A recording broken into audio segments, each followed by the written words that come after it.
మిత్రులకు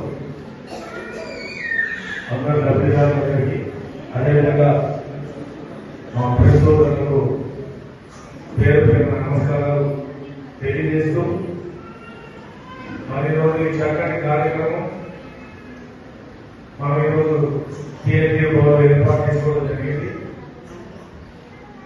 గౌరవ ముఖ్యమంత్రి గారు ఎన్నికల సభలో ఇచ్చిన వాగ్దానంలో ప్రతి ఒక్కరికి రేషన్ కార్డు లేని వారికి రేషన్ కార్డు ఇవ్వాలన్న చక్కని ఆలోచనతో మరి ఈరోజు ఎవరికైతే రేషన్ కార్డు లేదో వారందరూ కూడా ఇచ్చే ప్రక్రియ. ఒక కుటుంబంలో నలుగురు అన్నదమ్ములు ఉంటే వారు భాగస్వామ్యం వెళ్ళిపోయినప్పుడు 4 కుటుంబాలుగా ఏర్పడినప్పుడు మరి వారి రేషన్ కార్డు లేనటువంటి పరిస్థితి. 10 సంవత్సరాల కాలంలో మరి ఏ ఒక్క రేషన్ కార్డు కూడా పొందలేనటువంటి పరిస్థితుల్లో ఈ రోజు అత్యవసరమైనటువంటి ఏ రేషన్ కార్డు ఏదైతే అత్యవసరమైనటువంటి పరిస్థితి.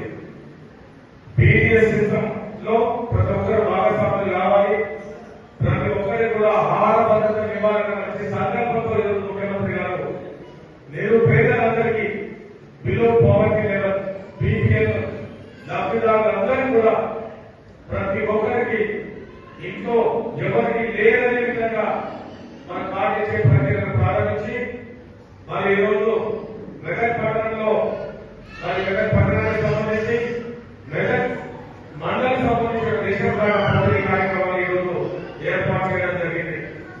మీ అందరికీ తెలుసు మరి గౌరవ ముఖ్యమంత్రి గారు ఎన్నికల సమయంలో వచ్చినటువంటి హామీలు ఒక్కొక్కటిగా నెరవేరుస్తూ మరి స్త్రీలకు ఉచితంగా బస్ సౌకర్యం కల్పించారు.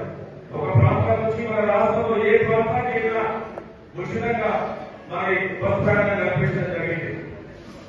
అదేవిధంగా ఒక సిలిండర్ పైన 500 రూపాయల సబ్సిడీ మహిళలకు ఇబ్బంది అవుతుంది. రోజు పెట్రోల్ డీజిల్ ధర పెరుగుతున్న పరిస్థితుల్లో మరి అందరికీ కూడా 500 సబ్సిడీ ఇస్తూ ఈరోజు ముందు పోతున్నటువంటి పరిస్థితి.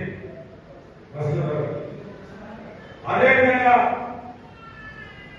మరి 200 యూనిట్ల ఉచిత విద్యుత్ కూడా మా ఇస్తా ఉన్నారు.